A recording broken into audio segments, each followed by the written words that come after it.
This episode is brought to you by the Regional Air Quality Council, because it's time to go green and set the summer trend. Get yourself a 30% point-of-sale discount on new electric lawn and garden equipment statewide in Colorado at participating retailers. That's 30% off electric lawnmowers, leaf blowers, and string trimmers. Actually used this recently. My husband was like, how do we get that discount? And I was like, I think you just have to find a retailer. And he was like, okay. And then we did it. Learn more ways to help improve air quality along the Front Range at simplestepsbetterair.org. That's simplestepsbetterair.org.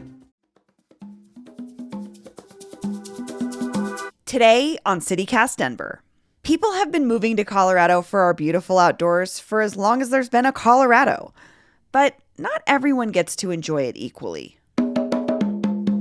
One of the research that I found out is that in Estes Park, the only day that black people could go into the shops until about 1954 was on Thursdays.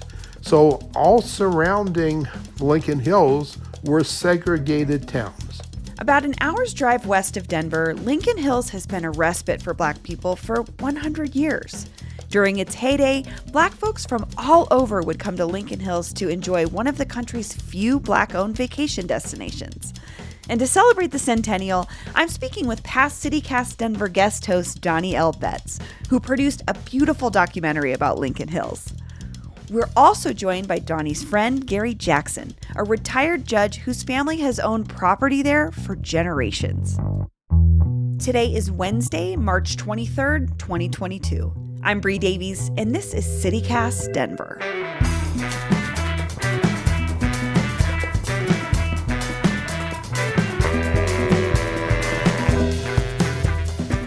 Mr. Gary Jackson, how are you this morning, sir? I'm doing fine, Donnie. How are you? I'm doing great. You're looking good. Well, you are too, except your beard is getting whiter and whiter. Oh. You're catching up with me. Yes, I am.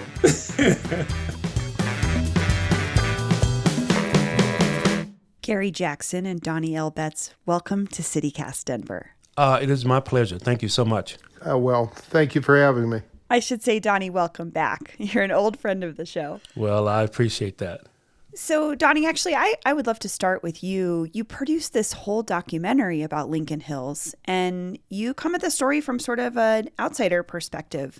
What made you really want to dig into the story and the history of Lincoln Hills? You know, I've been thinking about that, what actually got me first interested in Lincoln Hills. And I had to go all the way back to when I first arrived in Denver. That was the director here, the late Diane McDaniels, who got me interested in Colorado history, and particularly black history in Colorado. So we talked about Deerfield, we talked about, O.T. Jackson, we talk about the different people who were very instrumental in the founding of the state of Colorado.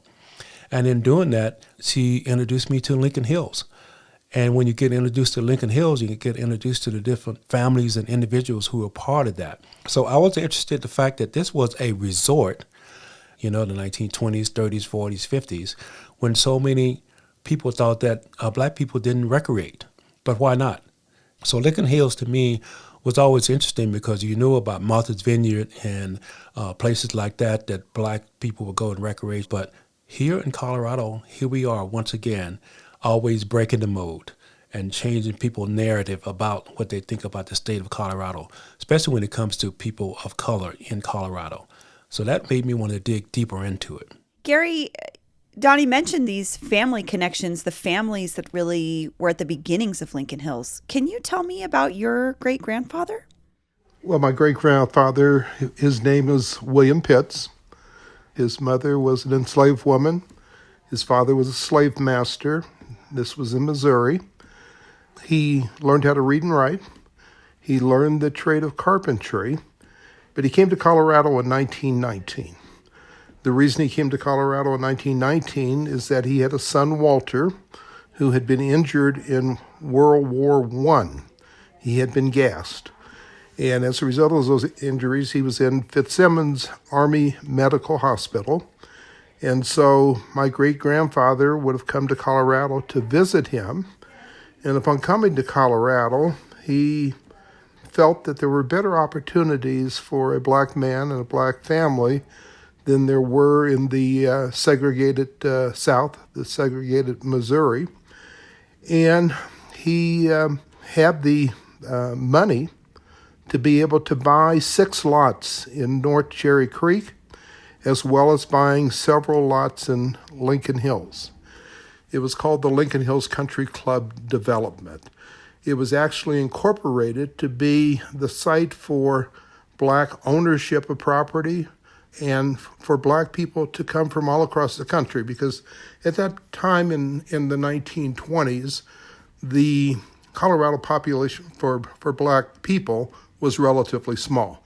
So in order for the Lincoln Hills Country Club development to be profitable, homes or lots, I should say lots, had to be sold to Black individuals from across the nation. And I think at the time that it was fully developed, there were about 1,100 lots that were open for sale. And so my great-grandfather, he built our family cabin. He built several other cabins for people to buy. So that's sort of a summary of my great-grandfather and how he arrived in Colorado and had the vision, which I think is really important. He had the vision to buy property in North Cherry Creek as well as Lincoln Hills, the only Black-owned recreational area west of the Mississippi. Donnie, I'm just thinking about Lincoln Hills being, again, one of the only Black resorts in the country. What is Denver's role in this? Like, why here, beyond our access to nature, our closeness to the mountains, what would make Denver a place for Black folks to come versus, say, St. Louis or something to recreate? Well, I think you said it. We're so close to nature. It's so beautiful here. And I think Gary said it too, is we have to make our own way out of no way, you know?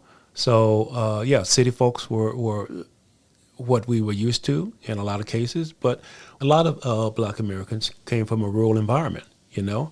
You have to think about after Reconstruction, we were a landless people looking for land, you know? So they grabbed those land whatever they could, you know, whether it be in Lincoln Hills or Denver or Mount Bayou, Mississippi, Nicodemus, Kansas, and so on and so forth. And so they always had an opportunity to make something out of nothing. And I think the connection at Denver is because Denver also had its own dark history of segregation as well, too. So how can we get out of the city to have some peace? Some peace from that discrimination. Just have peace and quiet. And as Gary said, they came from not just Denver, but from Nebraska and Kansas and Missouri, and it was the place to come. It was the place to come because it was beautiful there. The air was fresh and clean. You know, you could have people that cared about you. I think that's what it was, too. People cared about you there, you know, and the families cared about each other. So I would think that's why the camp was so popular and stayed that way for many years. Yeah. So, Gary, how did this thing get started back in the 20s? Was it like a word of mouth thing, or how did people find out about it? At the very beginning of the development of Lincoln Hills, it took a lot of marketing with the Black churches. So like Shorter's or New Hope.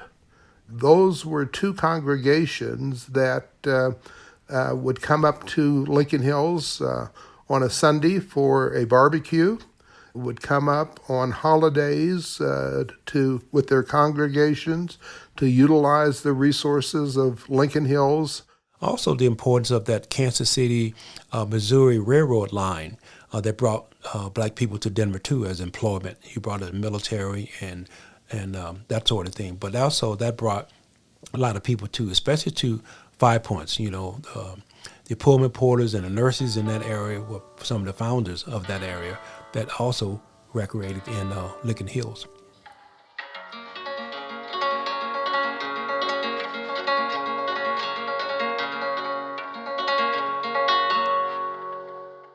Ryan Reynolds here from Mint Mobile. I don't know if you knew this, but anyone can get the same premium wireless for $15 a month plan that I've been enjoying. It's not just for celebrities. So do like I did and have one of your assistant's assistants switch you to Mint Mobile today. I'm told it's super easy to do at mintmobile.com/switch. Upfront payment of $45 for 3-month plan, equivalent to $15 per month required. Intro rate first 3 months only, then full price plan options available. Taxes and fees extra. See full terms at mintmobile.com. And we can't talk too much about Lincoln Hills without talking about Winks Hamlet. He built the big destination lodge that became known as Winks Lodge and was a major booster for Lincoln Hills. Donnie, what do you make of the man at the center of the Lincoln Hills story? He was just this, I would say, this super entrepreneur. And Denver had a real history of black entrepreneurs at that time. You had, the Barney Fords, and Winks followed in that mode. The opportunity to now have property, I think that we have to keep emphasizing that having something of your own, and then able to share that with people. Sure, you can make money and everything off of it too, but I think Winks really wanted to have people enjoy themselves and love that area as much as he did. I mean, that's what I've gathered from my research. Well, let me tell you about Winks in terms of what I thought was important other than being a super entrepreneur. He was a leader. And when I say he was a leader, he became a leader in the Gilpin County community. He would work part-time at the post office. He would be a ranger for the Forest Service. So, because Lincoln Hills was kind of isolated, the sheriff of Gilpin County, if there was a problem or a disturbance, didn't want to come into the Lincoln Hills area because of the vast area of Gilpin County. So he deputized Winks Hamlet to be a deputy sheriff. So if there was any problem or disturbance in Lincoln Hills, Winks Hamlet could take care of that. And so his connection with the government was widespread. And when I say that, on his property, there was a 2-seater outhouse and there was a brick barbecue. Both of those were WPA projects. In other words, if you're familiar with the WPA, that was a federal government supported work project right after World War I, where Winks, because of his connection with the governmental service, was able to get that 2-seater outhouse built on his property, as well as the barbecue pit that was the brick barbecue pit that was built on his property. So, to me, that demonstrates his leadership and his ability his people skills. Well, and the WPA connection is interesting to me because the Works Progress Administration was a result of the New Deal. And when we think about the New Deal projects that it funded in Colorado, we think of bigger things like Red Rocks was one of those things. But the fact that Winks was able to direct some of that to Lincoln Hills or to, you know what I mean? Like that does speak incredibly to his connections in the world and his ability to navigate these social situations that involved politics. So that just gives me a whole different picture of this. That's incredible. Well, another picture that you need to think about also is the visitors that would come to Winks Lodge. You know, Donnie has talked about the poets and the writers, but there were people also like Whitney Young. Let's say that he was going to go to Aspen for some type of think tank. And Whitney Young was the National Urban League director, the father of Lauren Castile that you guys were talking about earlier. But he would stop off in Winks Lodge. Pam Grier, the actress, her mother used to come up to Winks Lodge and enjoy the activities that were going on in Winks Tavern, because it was Winks Tavern where there was the music, there was the dance floor, there was the slot machine, there was the ice cream parlor. So that was Winks Tavern that was connected with Winks Lodge. Gary, you're kind of describing a little bit of it now, but I would love for you to share some of your experiences at Lincoln Hills as a kid. What do you remember most? What did you love to do or see there? Well, my first memory of going to Lincoln Hills and our cabin, as I had to have been 4 or 5 years of age. But we have a photograph of my brother and I playing on a big rock about 10 yards east of the cabin. We are skipping rocks in the South Boulder Creek. We are wading in the ponds that are just to the west of South Boulder Creek. I can remember as a teenager getting a Daisy BB gun and having that BB gun and target practicing and shooting that gun at chipmunks and birds that should have been aware that there was a teenager out there with a BB gun. But I can think of so many experiences throughout my life that I would go to our cabin with friends, whether they were teenage friends or whether they were college friends or law school friends.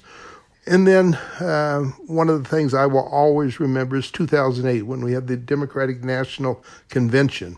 And there were delegates from across the nation that were coming here to nominate Obama for president, to run for as a Democrat for president.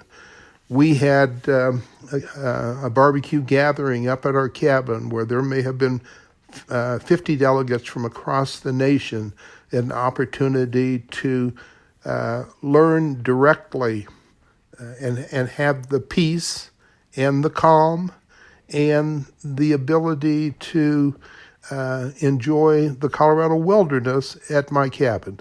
So these type of experiences for me went from the ages of 4 or 5 up to the present time. Not many of us have that. You know what I mean? Access to this place in the same spot that our family, it has roots in itself, and the fact that you could bring other people there. And well, to me, it's a part of the American dream. Yeah, and the Colorado dream, thinking about your great-grandfather, it's like what everybody thinks. You want a house in the city and a house in the mountains. He did that Absolutely. 100 years ago. Absolutely. And that's why, the American dream is the American dream. It's not just the dream of white people. It's the dream of black people also, to have our own property, to be able to create our own wealth, to be able to create a space where we feel safe and comfortable, to be able to have something that you can create a legacy for your own grandchildren.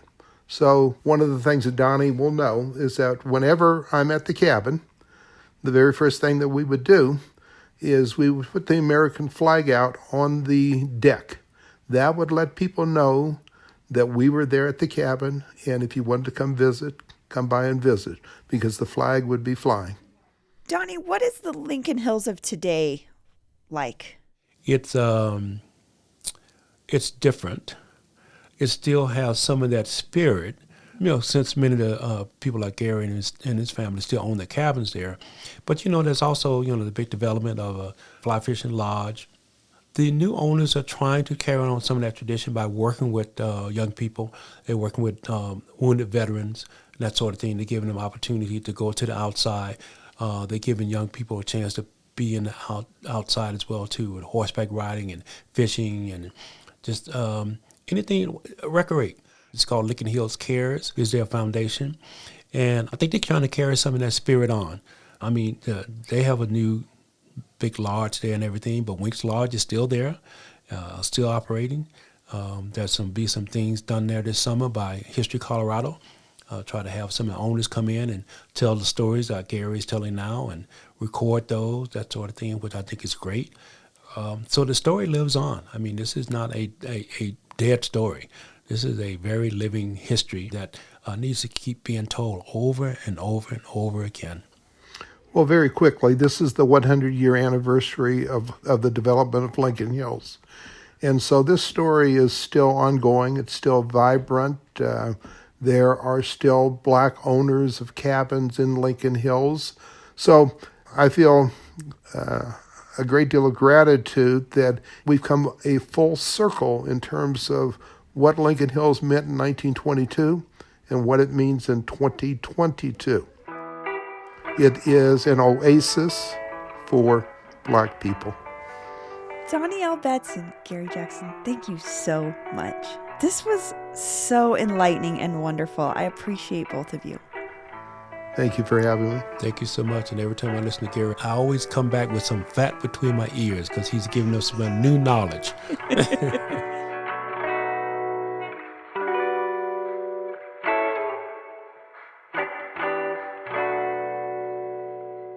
I mentioned that Donnie Betts produced a documentary about Lincoln Hills.